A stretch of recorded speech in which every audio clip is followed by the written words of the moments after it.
મિત્રો, જો પુરુષોત્તમ મહિનામાં તમને અચાનક ગરોળી દેખાઈ જાય તો તેની સામાન્ય ઘટના સમજીને અવગણતા નહીં. શાસ્ત્રો અને પ્રાચીન માન્યતાઓ અનુસાર આ એક ખાસ સંકેત માનવામાં આવે છે. કહેવાય છે કે આ સમયમાં મળતા કેટલાક સંકેતો વ્યક્તિના જીવનમાં મોટો પરિવર્તન લાવી શકે છે. આજે હું તમને એવો એક રહસ્યમય ઉપાય જણાવવા જઈ રહી છું, જેને ઘણા લોકો પોતાની કિસ્મત બદલવાનો માર્ગ માને છે. ઘણા લોકો ઘરમાં ગરોળી દેખતો જ ડરી જાય છે અથવા તો તેને ભગાડવાની કોશિશ કરે છે. પણ મિત્રો, જો તમને આ ગરોળી દેખાઈ જાય તો વાસ્તુશાસ્ત્ર અનુસાર કેટલીક પરિસ્થિતિઓમાં ગરોળીનો દેખાવો શુભ માનવામાં આવે છે.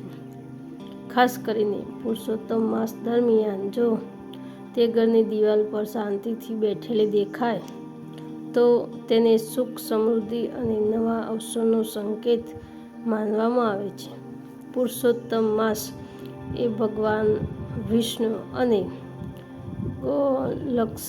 લક્ષ્મીની કૃપા મેળવવાનો વિશેષ સમય માનવામાં આવે છે.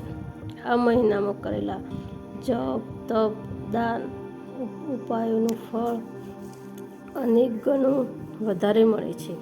એટલા માટે દોસ્તો, એ જાણવા માટે તમે આગળ વિડીયોમાં અંત સુધી બન્યા રહેજો. આ સમયમાં મળતા સંકેતોનું મહત્ત્વ પણ વધી જાય છે. જો તમને આ મહિનામાં ગરોળી દેખાય તો સૌથી પહેલાં ગભરાવાનું નથી. શાંત મનથી થોડા સેકન્ડ માટે ભગવાનને યાદ કરો અને મનમાં પ્રાર્થના કરો કે તમારા જીવનની નકારાત્મકતા દૂર થાય.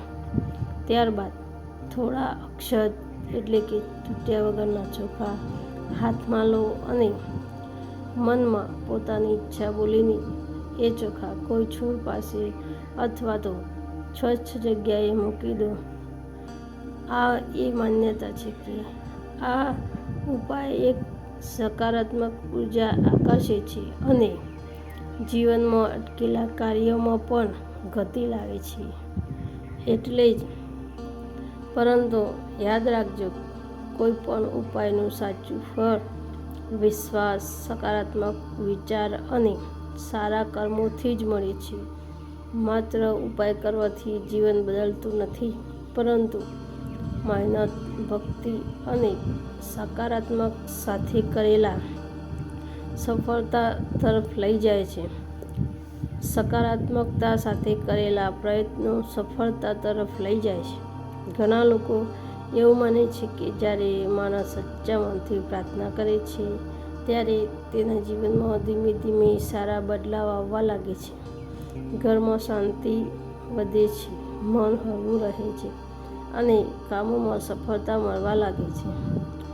દોસ્તો, એક આ જ કારણ છે કે પુરુષોત્તમ માસને આધ્યાત્મિક શક્તિ અને નવી શરૂઆતનો મહિનો કહેવાય છે. અને હા મિત્રો, કોઈ પણ જીવને નુકસાન પહોંચાડવું એ શાસ્ત્રોમાં યોગ્ય માનવામાં આવ્યું નથી. તેથી ગરોળીને મારવાની કે પરેશાન કરવાની ભૂલ ક્યારેય ન કરશો. દરેક જીવમાં ભગવાનનો અંશ હોય છે.